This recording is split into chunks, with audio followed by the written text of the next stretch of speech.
Hello guys, welcome back to part 2 of my PlayStation 2 collection. If you haven't seen part 1 guys, please do so beforehand. So this is going to be the next set of games. Just please bear in mind guys that these next few are most of the games that I've yet to play because I'm sort of working through my backlog, and a lot of them still have their stickers on as well, so please excuse that. But anyway, let's get on with it. First game I've got here is Samurai Jack the Shadow Aku. Haven't played it yet really, but it's a third person action game and quite an obscure one as well. Next one I have Dark Watch. This is a really cool first person shooter where you sort of play as a vampire gunslinger. Really cool game. Next one is Sega Classics Collection, basically a compilation of some classic Mega Drive games, and what they've done is they've sort of souped them up, given them better graphics, and that's about it really. Next one I've got here is Ghost Hunter, just a cool sort of survival horror action game. Next one I've got is Samurai Showdown 5. I love the Samurai Showdown series, so yeah, just had to get this. Next one I've got here is Resident Evil Dead Aim. Haven't played this yet, so I can't really say much about it, but it looks like a third person / first person action game. Next we've got the Resident Evil Outbreak File 2 and the first one as well. Picked these up mainly because I was just sort of feeling for some classic old school Resident Evil style action. I know a lot of people have mixed opinions on these games and I've yet to play them, but you know, they look like the old school fixed camera angles and all that, so I figured I'd give them a try. Next I've got here is the Rayman 10th anniversary. So what you've got here, you've got Rayman M, Rayman Revolution and Rayman 3. I've only played Rayman Revolution so far, so I haven't given the other two games a try, but Rayman Revolution is a really cool 3D platform game.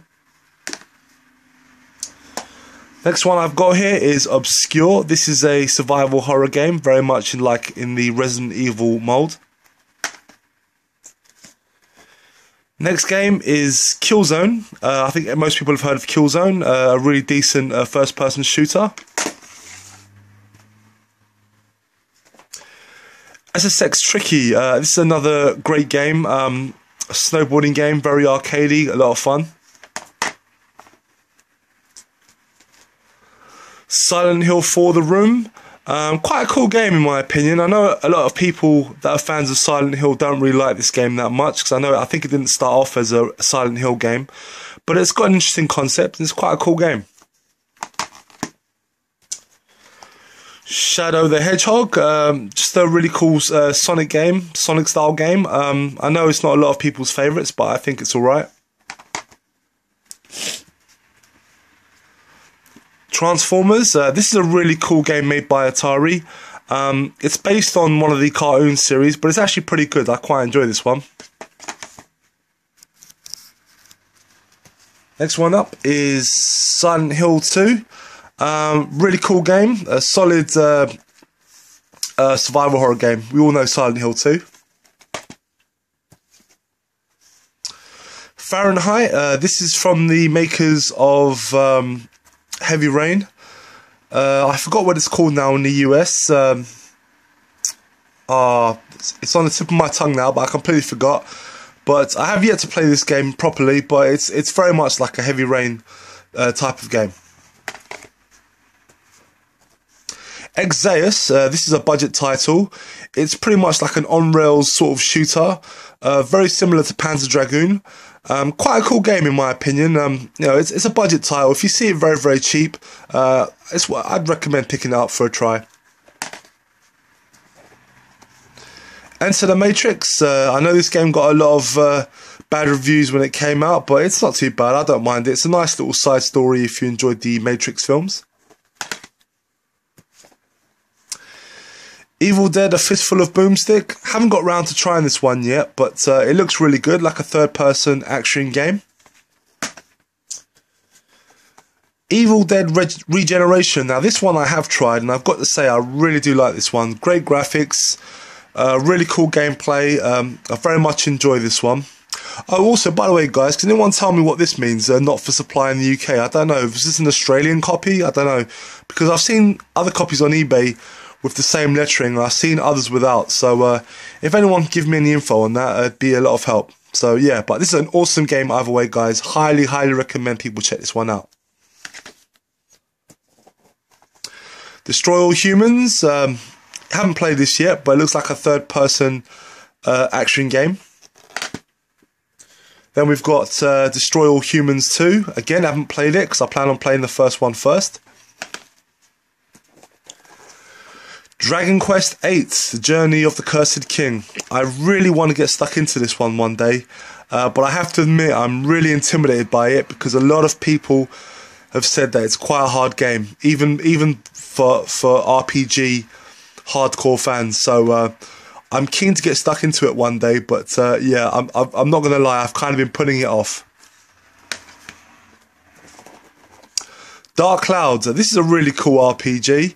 I played this for a bit, but I still need to get used to the grinding aspect of it, and also the fact that you sort of need to work on keeping your character alive. You got to keep feeding him, keep him hydrated, stuff like that you don't normally would consider when playing a game, but it's stuff that's important to keep your character alive. But yeah, quite a cool game, and it's quite a rare game, and I actually picked this up very cheap in the wild, but after I bought it, it's gone up in price quite a lot, so I was lucky to find this one. Draken, The Ancient Gate. This is a really cool early PS2 title, and it's like a third-person action-adventure game. You sort of play as this woman. You do a lot of missions on foot, but you also get to ride dragons as well. Graphically, it hasn't aged very well, but it's still a solid game, and it's definitely worth hunting down, as I do think it's a bit of a gem in my opinion. Okay, we've got Dirge of Cerberus, Final Fantasy VII, a sort of spin-off game from the Final Fantasy VII universe. It's like a third-person action game. It's pretty good, I don't mind it. Next, I've got Drakengard. Can't really say much about it because I haven't played it yet. Drakengard 2, same again, I haven't got around to playing it yet. Canis Canem Edit, also known as Bully. Looks like a really cool game, but I just haven't got around to playing this one yet. Yeah, just some of these games just do take a long time, and I've got a lot of these games form a big bunch of my backlog, so I'll hopefully get around to trying this one out because it definitely looks like a really cool and original concept. Grand Theft Auto Vice City. This is the only Grand Theft Auto game I haven't actually played. I know it's a lot of people's favourites, but my favourite is San Andreas. I love that game, but this one looks really good, so I hope to try it one day. Die Hard Vendetta. This is a first-person shooter. You know, I bought it simply because it's Die Hard, so yeah, it's an okay first-person shooter, but nothing really special. Haven, Call of the King. This is a 2D, sorry, not 2D, a 3D platform game. The gimmick of it is that it sort of combines a lot of gaming genres into one, although it's primarily a 3D platform game. Really cool. If you can find it for cheap, I'd definitely say pick it up. The Incredible Hulk Ultimate Destruction. I haven't got around to playing this, but I hear it's a hell of a lot of fun. Yeah, it's on my playlist for sure, and I will be playing this very soon. 24 the Game. I'm a big fan of the show, so I had to pick this one up. Still haven't played it yet, but it does look really good though. Hunter the Reckoning Waywards. This is like a top-down action-adventure beat-em-up where you sort of get a choice of several characters and you sort of fight demons and vampires and all that and all such. Really cool game, but I think the graphics are quite drab and dreary. Could have used a bit more colour, but it's a solid game nonetheless. King of Fighters 2002, an excellent series. King of Fighters is always solid in my opinion, and this is no different. Just another game in the franchise, and an excellent one. If you like 2D beat 'em ups, or 2D fighters, definitely for you. The Bard's Tale. This is sort of like a top-down RPG. Looks really cool, but I just haven't got around to playing this one yet. Time Splitters 2. Well, what can I say about this? A bit of a classic on the PS2, first-person shooter, especially if you like multiplayer gaming. And finally, I've got Indiana Jones and the Emperor's Tomb. Haven't got around to playing this one yet, so I definitely look forward to trying this one out because I've heard good things from other YouTubers about this game. So that's it, guys. That is part 2 of my PlayStation 2 collection. If you like this video, again, guys, please give it a thumbs up. And of course, if you haven't seen part 1, please do so as well. Anyway, guys, I'll be back with part 3 soon, so stay tuned. Bye for now.